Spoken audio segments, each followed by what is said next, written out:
오늘 하나님께서 우리에게 주시는 말씀은 사무엘상 25장 32절에서 33절의 말씀입니다. 제가 하나님 말씀을 봉독해 드리겠습니다. 다윗이 아비가일에게 이르되 오늘 너를 보내어 나를 영접하게 하신 이스라엘의 하나님 여호와를 찬송할지로다. 또 내 지혜를 칭찬할지며 또 내게 복이 있을지로다. 오늘 내가 피를 흘릴 것과 친히 복수하는 것을 내가 막았느니라. 아멘.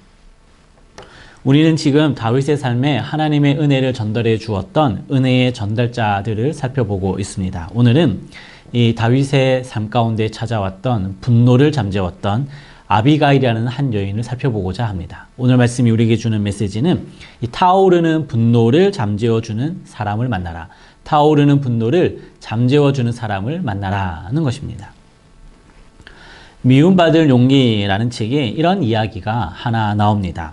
어느 날 엄마와 딸이 큰 소리로 말다툼을 벌이게 되었습니다. 그런데 갑자기 전화벨이 울리는 것입니다.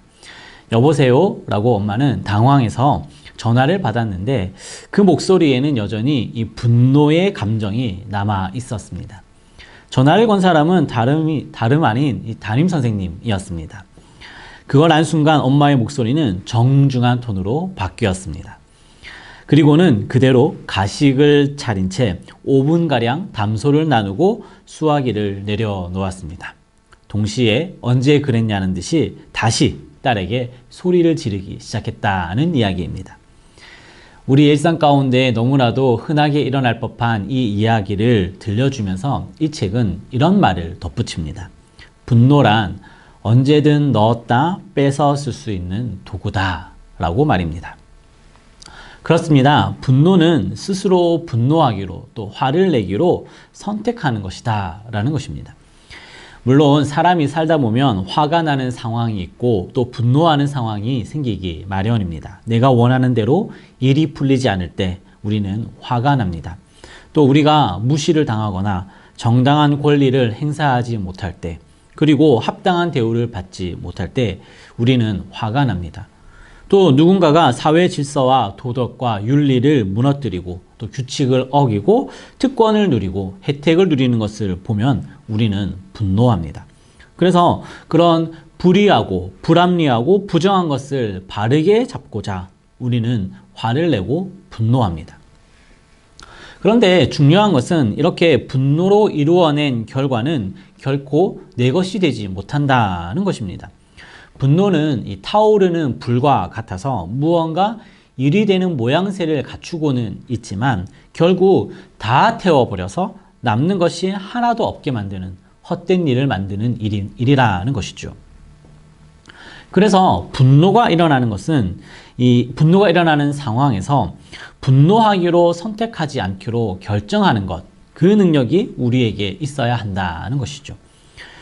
분노 조절과 분노 통제가 사실은 그런데 쉽지가 않습니다. 그렇기 때문에 타오르는 분노를 옆에서 잠재워주는 사람을 두는 것, 그것이 지혜로운 것이다 라고 말할 수 있습니다.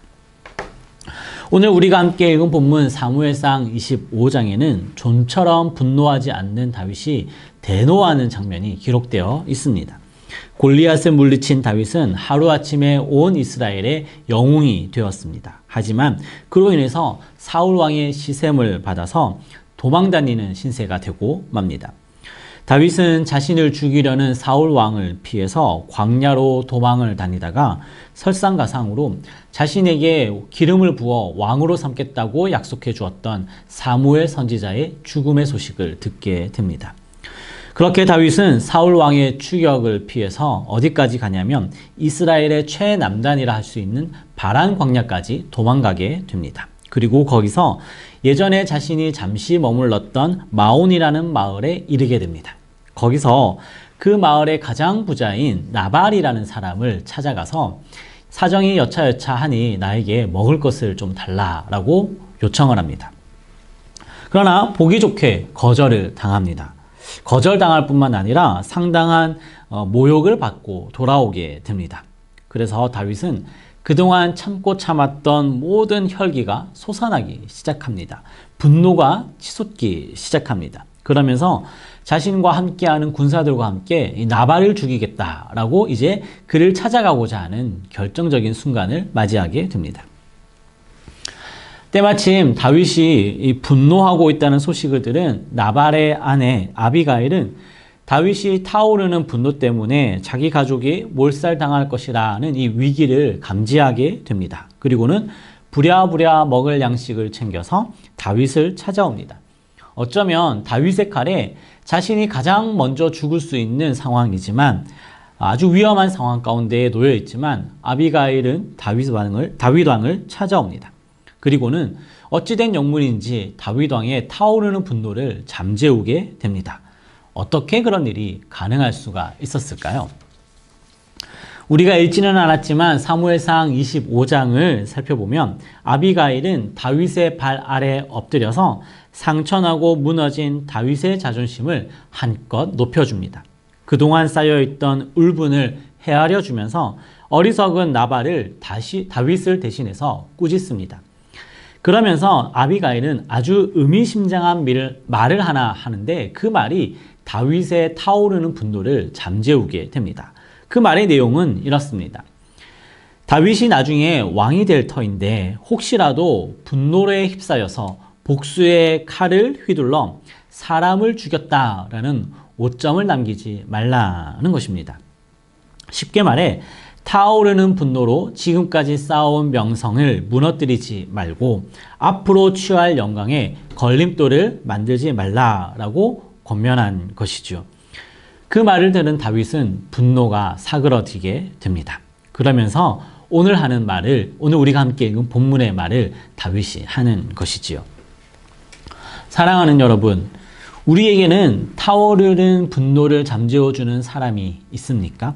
우리가 화를 낼 때, 또 분노할 때 그 화와 분노가 우리의 자존심을 다 무너뜨리고 또 우리가 이때까지 쌓아온 모든 것들을 다 태워 없앨 때 그것을 막아주는 한 사람이 있느냐는 것입니다. 우리는 분노하면 모든 것을 잃을 수 있다. 앞으로 얻게 될 것도 잃을 수 있다. 라고 지혜로운 말을 건네주는 사람이 우리 가운데 있느냐라는 것입니다. 그런 사람이 있는 인생이 복된 인생입니다. 아울러 우리는 하나님의 진노를 받아서 영원히 형벌에 처해질 운명에 놓여 있는 모두가 다 죄인입니다.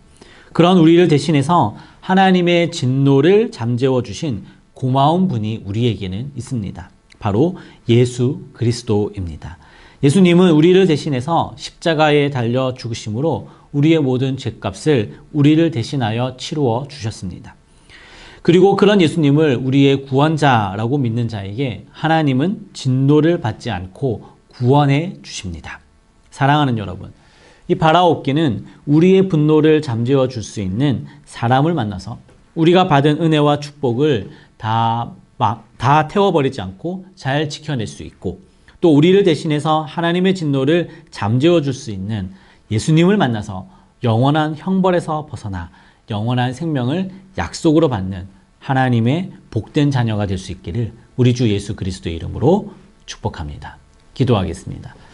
하나님, 우리의 인생 가운데에 우리의 분노를 잠재워 줄 수 있는 지혜로운 사람을 만나기를 소원합니다. 그리고 하나님의 진노를 받을 수밖에 없는 죄인된 우리를 대신하여서 모든 진노를 대신 십자가에서 받으신 우리 예수 그리스도를 인격적으로 만날 수 있기를 소원합니다. 그래서 우리의 삶 가운데 우리가 받은 은혜를 까먹지 아니하고 우리가 받은 축복을 잃어버리지 않고 잘 지켜낼 수 있으며 예수 그리스도를 믿는 믿음 안에서 우리가 받은 구원을 약속받아 영원한 생명을 누릴 수 있는 하나님의 자녀가 되게 허락하여 주시옵소서. 예수님의 이름으로 기도합니다.